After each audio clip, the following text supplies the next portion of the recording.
Welcome 4th standard children. We'll complete off the lesson. We got again exercise to take. So Shobha Miss is going to take that. Now you all take out a textbook, that is page 16. Page 16, think and write. Now think and write. Now in the story Dorothy says, no place can ever be as beautiful as home. കണ്ടോ, ഒരു സ്ഥലം വീടിനെ പോലെ ഭംഗിയുള്ളത് ഉണ്ടാവില്ല എന്നാണ് പറയുന്നത്. So എല്ലാവർക്കും അവനവൻ്റെ വീടാണ് ഏറ്റവും ഭംഗിയുള്ള സ്ഥലം. ഭംഗിയും സന്തോഷം എല്ലാ സമാധാനമുള്ള സ്ഥലമാണ് വീട്. That's what. Do you agree? You all agree, isn't it? Now write a paragraph describing what you think are the best things about your home. അപ്പോൾ നിങ്ങൾക്ക് എന്തൊക്കെ നല്ല കാര്യങ്ങൾ പറയാൻ പറ്റും വീടിനെ പറ്റിയിട്ട്. So you may begin with one of these lines. I love my home because, നിങ്ങൾക്ക് എന്ത് പറയാം, I love my home because I have father, mother, sister, brother, grandfather and grandmother at home. അല്ലേ, നമ്മൾ ഇഷ്ടപ്പെട്ട ആൾക്കാരൊക്കെ വീട്ടിലുണ്ടാവും. അപ്പം തന്നെ നമുക്ക് വീട് ഇഷ്ടപ്പെടും അല്ലേ. Father, mother, brother, sister. ചിലർക്ക് ബ്രദർ ഉണ്ടാവില്ല, ചിലർക്ക് സിസ്റ്റർ ആയിരിക്കും. ചിലർക്ക് സിസ്റ്റർ ഉണ്ടാവില്ല, ചിലർക്ക് ബ്രദർ ആയിരിക്കും. അപ്പോൾ അവരും ഗ്രാൻഡ് മദർ, ഗ്രാൻഡ് ഫാദർ ഒക്കെ എല്ലാവരും കൂടെ ഒന്നിച്ച് കൂടി നിൽക്കുന്ന ഒരു സ്ഥലമാണ് വീട്, ഹോം. അപ്പോൾ എല്ലാവർക്കും അതൊരു നല്ലൊരു പ്ലേസ് ആയിരിക്കും അല്ലേ. The best thing about my home is what? എന്തൊക്കെ നല്ല കാര്യങ്ങൾ പറയാൻ പറ്റും? My mother cooks delicious food for me അല്ലേ. My sister and my brother play with me, എൻ്റെ കൂടെ അവർക്ക് കളിക്കും. My mother, my grandfather and grandmother tell and give me stories അല്ലേ. My father play with me carrom board, അങ്ങനെ എന്തൊക്കെ പറയാം. My father buy and give me ഇങ്ങനെ bakery items, അങ്ങനെയൊക്കെ എന്തൊക്കെ നല്ല കാര്യങ്ങൾ നിങ്ങൾക്ക് വീടിനെ പറ്റി പറയാം. അതുകൊണ്ടാണ് everybody loves home very much അല്ലേ. നിങ്ങളെ പ്രിയപ്പെട്ട ആൾക്കാർ നിങ്ങൾക്ക് ഓരോ നല്ല കാര്യങ്ങൾ ചെയ്തു തരും. നൗ ഹാപ്പി മൂമെൻറ്റ്സ്, നിങ്ങൾ നല്ല conversation between your father, mother, sister, brother, grand father അല്ലേ. നല്ല കോൺവെർസേഷൻ, അത് നമുക്ക് നല്ല സന്തോഷം തരുന്നു അല്ലേ. അതുകൊണ്ടാണ് home for every one is A beautiful place. അപ്പം നിങ്ങളത് ആലോചിച്ചിട്ട് കുറച്ച് 3 or 4 or 5 sentences നിങ്ങൾ എഴുതാൻ നോക്കും. If it is in the classroom I could have made everybody write that. ഇപ്പോൾ നമ്മൾ ക്ലാസ് റൂമിലല്ല. So if you are at home also try to write 4 or 5 sentences about your home. Now next we'll come to page 41. Now page 41 we got exercise to do, isn't it?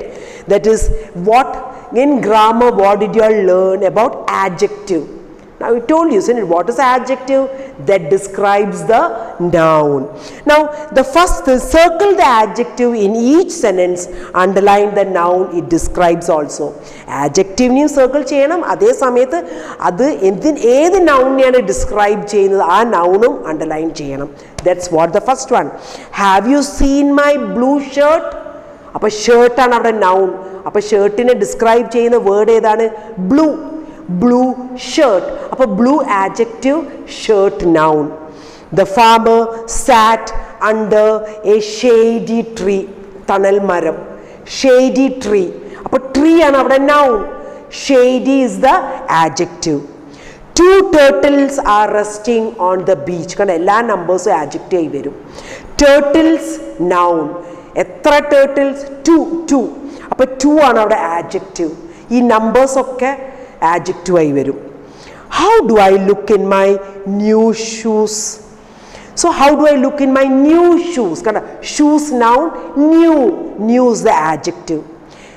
Jason's jacket has deep pockets. Pocket is the noun, deep is the adjective. The young children planted saplings in the park. Saplings means ചെടിത്തൈകൾ, അതിനാണ് saplings. So the young children is the noun, young is the adjective. Be careful, there is broken glass on the floor. Broken glass, glass is A noun. അവിടെ വേറെ noun ഉണ്ട്, ഫ്ലോറും noun ആണ്, പക്ഷെ ഫ്ലോറിനെ അവിടെ explain ചെയ്യുന്നില്ല, അവിടെ ഗ്ലാസിനെ പറ്റിയിട്ടാണ് പറയുന്നത്. അപ്പോൾ ഗ്ലാസിൻ്റെ മുന്നിലാണ് അവിടെ adjective, broken glass. You understand? Glass is the noun, broken is the adjective. Then match the adjective with suitable nouns. 5. They've done for you. 5 fingers. Sandy, sandy beach. Deep, deep ocean. Ripe, ripe papaya. Now bright light. Ferocious tiger. So I'll be sending the pic of these exercises to y'all. Y'all can do it. Now circle the adjective that can be used with the words in capital. കണ്ടോ ഇവിടെ capital words ആണ്. ആ capital wordsന്റെ യോജിച്ച ഒരു adjective ആണ് നിങ്ങൾ ഇതിൻ്റെ അകത്ത് തിരഞ്ഞെടുക്കേണ്ടത്. So how many adjectives? empty, correct, wide, red. അപ്പോൾ ഈ 4 ആഡ്ജക്റ്റീവ് ഉണ്ട്, 4 ആഡ്ജക്റ്റീവ്സ് അതെ. അപ്പോൾ ഏത് ആഡ്ജക്റ്റീവ് ആണ് ആൻസറിന് മാച്ച് ചെയ്യുന്നത്? Correct, correct answer. കേട്ടോ, നമുക്ക് പറയാൻ പറ്റും empty answer, wide answer, red answer പറയാൻ പറ്റില്ല. അപ്പോൾ ആൻസറിന് മാച്ചായ ആഡ്ജക്റ്റീവ് ഏതാണ്? Correct, correct answer. Now the next one also apples ആണ് നൗൺ അവിടെ ഉള്ളത്. അപ്പം 4 ആഡ്ജക്റ്റീവ് അതെ, ബ്രേവ്, വൈസ്, സ്ലോ, ഫ്രഷ്. അപ്പോൾ ഏത് ആഡ്ജക്റ്റീവ് ആണ് മാച്ച് ചെയ്യുക? Fresh apples. Now the next one, peacock. Peacock nu ademari 4 adjective ade, high, colorful, square, sa. appo adu eda match cheya? Colorful, colorful peacock. Now the next one, blunt, thick, tall, noisy. appo class nu match cheyna edu adjective? Noisy. nammal paraya tall class, thick class, blunt class nu parilla. Noisy class. Now the next one, prickly, stubborn, hollow, cloudy. അപ്പോൾ ഏതാണ് ഹോസിന് match ആയ adjective? stubborn horse. stubborn എന്ന് പറഞ്ഞാൽ ഒരു വാശി, അവിടെ നീങ്ങൂല്ല, ഇങ്ങനെ ഉറച്ചു നിൽക്കുക, stubborn horse. ഇപ്പോൾ ഷാഢ്യം, ഷാഢ്യത്തിന് നമ്മൾ പറയുക stubborn എന്നാണ്. loud, cold, new, intelligent. അപ്പോൾ ട്രൗസേഴ്സിന് പറ്റിയ ആഡ്ജക്റ്റീവ് ഏതാണ്? new trousers. Now the next one, pink, curious, low, narrow, cat. അപ്പോൾ കാറ്റിന് യോജിച്ച ആഡ്ജക്റ്റീവ് ഏതാ? curious. curious means ആകാംക്ഷയോടെ ഇങ്ങനെ ഇരിക്കുന്ന പൂച്ച. പിങ്ക് പറയില്ല, ലോ പറയില്ല, നാരോ പറയില്ല. Now next, fill in the blanks with the correct adjective. കണ്ടോ, അപ്പോൾ അവിടെ 3 adjectives are given: old, long, fast. You all have to fill it with the correct. Neha has really long hair. കണ്ടോ, old hair പറയുക, ആരെങ്കിലും fast hair പറയില്ല, long hair. The distance between my school and home is very short. short distance. നമ്മൾ ഫാസ്റ്റും ഫാറ്റും എന്ന് പറയില്ല, short distance. That smart woman is my grandmother. കണ്ടോ, the wrong woman അല്ലെങ്കിൽ new woman എന്ന് പറയില്ല. That smart woman is my grandmother. If you get all the sums correct, you will get full marks. കണ്ടോ, the cute puppy followed me everywhere. Right പറയുക, great പറയില്ല, the cute puppy. Now the next one, write 3 suitable adjective for each. 2 noun ആ പറയുന്നത്, ഒന്ന് ഷൂസും ഒന്ന് teacher. അപ്പോൾ ഷൂസിന് പറ്റിയ 3 adjective നമ്മൾ ഏതൊക്കെയാണ് പറയുക? ന്യൂ, ന്യൂ പറയാം, ലവ്ലി, പിങ്ക്, അല്ലേ? അപ്പോൾ 3 adjective: new, lovely, pink, shoes. അതേമാതിരി ടീച്ചറിനെ പറ്റി നമ്മൾ എന്താ പറയുക? സ്ട്രിക്റ്റ്, ടോൾ, മെയിൽ, മെയിൽ ആണ്. Strict, tall, male, teacher. Male means MALE ആണ്, MALE. Now the next one, choose words from the box that have similar meanings as the underlined adjective. Write them on the blanks. കണ്ടോ, ഈ underline, some adjective they have underline, അതിൻ്റെ ഓപ്പോസിറ്റാണ് നിങ്ങൾ ഈ ബോക്സിൻ്റെ അകത്ത് നിന്ന് കണ്ടുപിടിക്കേണ്ടത്. കണ്ടോ, ആദ്യത്തെ ഏത് adjective അണ്ടർലൈൻ ചെയ്തത്? Huge. A huge audience watched the concert. അപ്പോൾ ഹ്യൂജിൻ്റെ ഓപ്പോസിറ്റ് അവിടെ ഏതാ? ലാർജ്. കണ്ടോ, അപ്പോൾ അതിൻ്റെ ഡാഷിൽ ലാർജ്.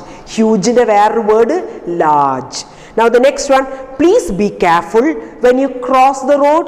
അപ്പോൾ കെയർഫുൾ ആണ് അൺലൈൻ ചെയ്യുക. അപ്പോൾ കെയർഫുളിൻ്റെ ഒരു ഏകദേശം സിമിലർ മീനിങ്, ഏകദേശം അതേ മീനിങ് ഏതാണ്?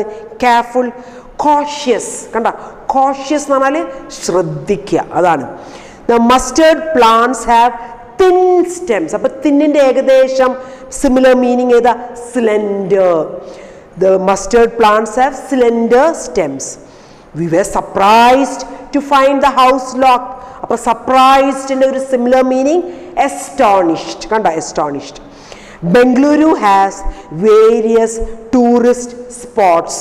അപ്പോൾ വേരിയസ് എന്ന് പറഞ്ഞാൽ ഒരുപാട്, അപ്പോൾ അതിന് വേറെ meaning many. There are a dozen oranges in the fruit basket. അപ്പോൾ ഡസന് വേറെ വേർഡ് 12. അത് നിങ്ങൾക്കറിയാം, അപ്പോൾ അത് ആ ഡാഷിനകത്ത്. Next, underline the adjective in these sentence.